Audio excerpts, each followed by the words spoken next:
Estamos de volta com o TVE Debate falando sobre esse ativismo nas redes sociais. E aí, nesse bloco, vou trazer um pouquinho rápido para a gente falar da Copa do Mundo, né, que estava aí. Então, a gente viu muita coisa rolando na internet, né, esse ativismo todo. Então, vamos pegar um pouquinho desse tema para a gente analisar.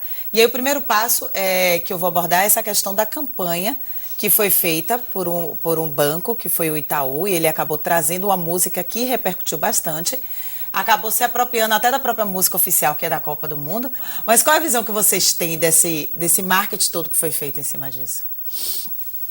Olha, arriscar dizer, né, assim, não é a minha especialidade, é a questão do marketing, mas como a gente estava dizendo, né, tem iniciativas que partem de grandes empresas de marketing, grandes marcas que já têm uma visibilidade pública e que, em algumas ocasiões, as peças de marketing são muito criativas, elas conseguem captar um sentimento coletivo e tem uma adesão coletiva, porque na peça mesmo, na própria campanha, na estratégia de comunicação, ele trata de temas que são muito comuns às pessoas. A facilidade que eles têm de identificar a demanda do coletivo é muito interessante.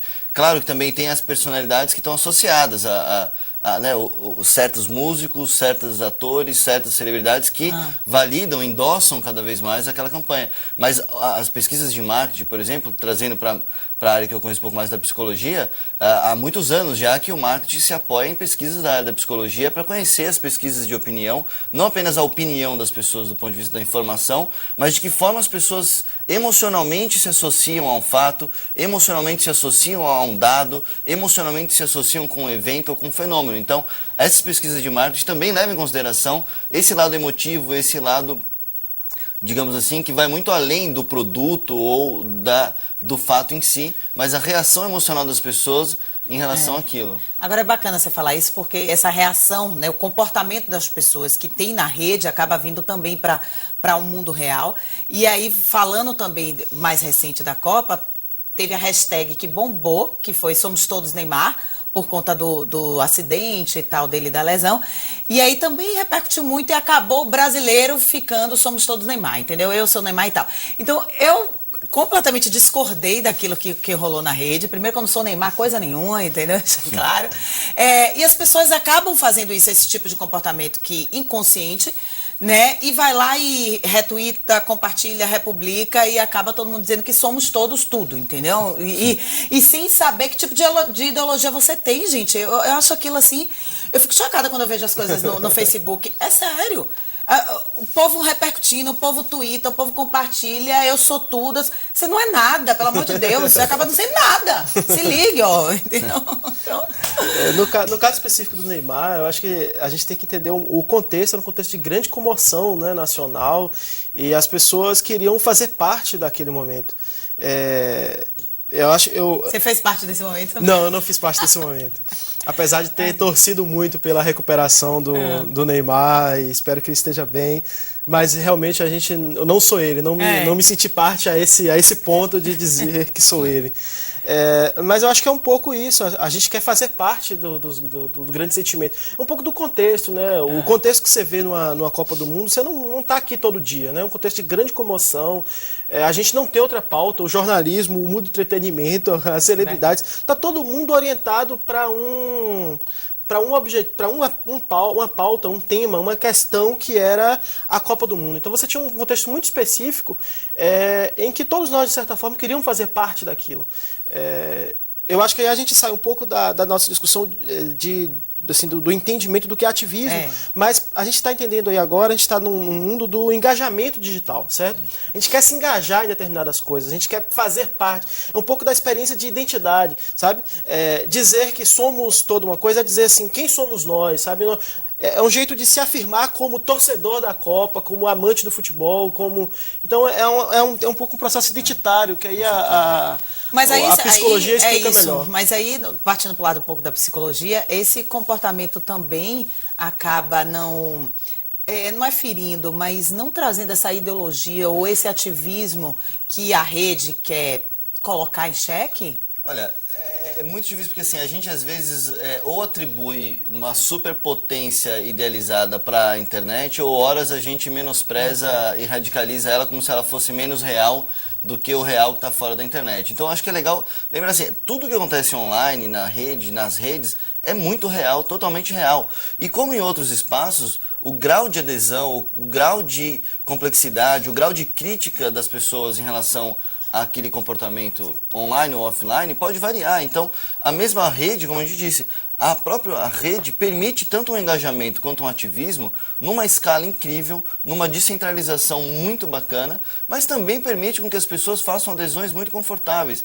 O que na psicologia a gente chama da economia cognitiva, que é você ter uma adesão que vai te permitir um reconhecimento social, que vai te permitir um reconhecimento identitário, que você vai se afirmar enquanto pertencendo a um certo grupo e ser reconhecido por isso, e a própria ferramenta também permite que isso seja feito de forma muito simples, com um clique, com uma hashtag, com um mínimo de esforço, você se inclui numa determinada campanha, num determinado conjunto de discussões. E isso também é legítimo, né? Não é porque não é complexo, não é crítico, não tem um aprofundamento que a gente pode tirar a legitimidade desse engajamento. É claro que para fortalecer a cidadania, para fortalecer a democracia, a gente espera que as pessoas sejam mais informadas, mais críticas, mas a gente tem que ser cauteloso, né? Porque a gente não vai ter 200 milhões de críticos intelectuais militando pela democracia, né? Então, como a campanha do Somos Todos Macacos, ela tem vários problemas, mas ela tem seus benefícios de ter trazido para a arena pública o tema, de novo, com uma outra perspectiva, engajando novos atores. Claro que desse conjunto de associações que foram geradas, tem coisas que a gente pode avaliar negativas, mas também tem muitas coisas positivas. Então, eu acho que é simultâneo, né?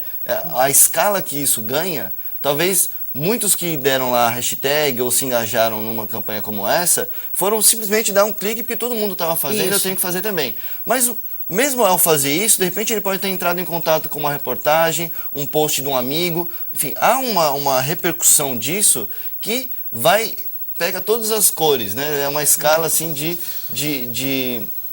engajamento, tem várias intensidades, então acho que é legítimo o processo como um todo. Não se pode desconsiderar o problema da ignorância, certo? Isso. Em relação a questões de interesse público, em relação a questões que dizem respeito à democracia, aos direitos de outros, não se pode ignorar o problema da ignorância. Mas na internet, a ignorância sempre existiu, certo? Na internet ela se torna mais visível, e agrupável, certo? A ignorância pode se agrupar na internet e ela fica visível para a segunda. Por que fica visível mais? Porque você tem um discurso que é registrado numa base que é pública. A internet, você registra o seu discurso no Twitter. Seu discurso fica registrado. A ignorância que foi publicada no Twitter é uma ignorância que era dita antes na mesa de bar. Só que esse discurso não estava registrado para que ele pudesse receber a crítica, para que outros pudessem ver e tomar posição diante daquele discurso. Mas aí você pode apagar o seu post. Pode, aí mas você não vai ficar registrado. Mas você não apaga o dos outros que replicaram o seu post, por seu exemplo. Post e tal. Mas aí você teve um momento da crítica. Pelo menos você ganha na possibilidade de haver críticas desses discursos, dos discursos da ignorância, digamos assim, né? Para usar um termo iluminista. Então é isso, eu acho que tem essas vantagens, certo? E retomando a fala do colega, a gente também tem que admitir tanto o prejuízo democrático da ignorância, mas a gente tem que admitir também que a gente não tem que ter posições sempre refletidas sobre todas as coisas, certo? A gente tem que admitir o espaço do entretenimento, o espaço do puro prazer, sabe? Claro, o espaço da afirmação identitária, que não precisa passar por reflexão, por tomada de decisão consciente. Me preocupa que a gente tome decisões eleitorais baseadas simplesmente na emoção do momento. Isso me preocupa, do ponto de vista da condução do Estado Democrático. Mas que a gente curta uma novela, que a gente curta uma série de TV e se engaje online em torno dos signos e dos elementos daquela novela, eu acho que é o espaço da subjetividade de cada um e que a gente também tem que respeitar. Sem dúvida. E aí você falou uma coisa interessante que eu me lembrei, que é a campanha eleitoral que a gente tem agora, né? E também isso replica, acaba virando um ativismo também nas redes, porque os políticos, eles põem suas ideologias, eles põem suas fotos, eles vão pôr seu número e tal, enfim. E isso também acaba enchendo a rede, as redes sociais, principalmente Facebook, Twitter, enfim, essas coisas, de muito ativismo político agora em busca de voto, né? É uma coisa que a gente vai ver muito. Sem dúvida. E recupera aquilo que a gente disse há pouco, né?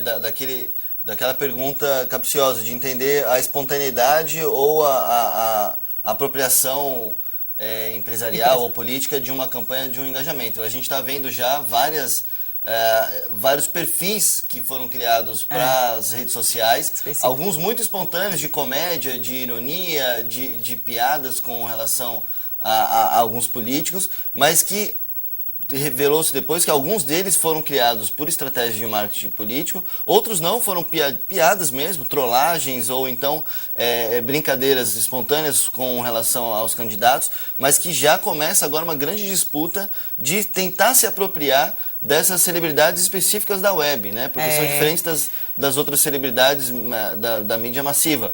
Então, esse jogo é muito delicado, são associações muito complexas que às vezes até começam de forma mais espontânea, mas elas vão ganhando novos elementos e formando uma rede que inclui aí o marketing político, inclui o próprio partido. E isso é interessante você falar, que eu me lembrei de duas situações, né? E que acaba beneficiando esse político também através dessas brincadeiras que são feitas de perfis. Aí tem um perfil da Dilma, né? E aí tem um perfil também que teve, não tem mais, eu acho, do prefeito Netinho, que na época foi também o maior sucesso. Ele acabou se apropriando disso também, né? Chamou o cara para trabalhar e tal, enfim.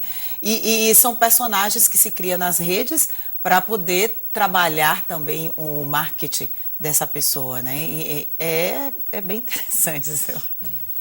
Olha, eu vou dar uma pausa para o intervalo. No próximo bloco a gente continua aqui esse bate-papo. Não sai daí, tem mais TV Debate, a gente discutindo tudo que rola nas redes sociais aí no mundo virtual. A gente volta já.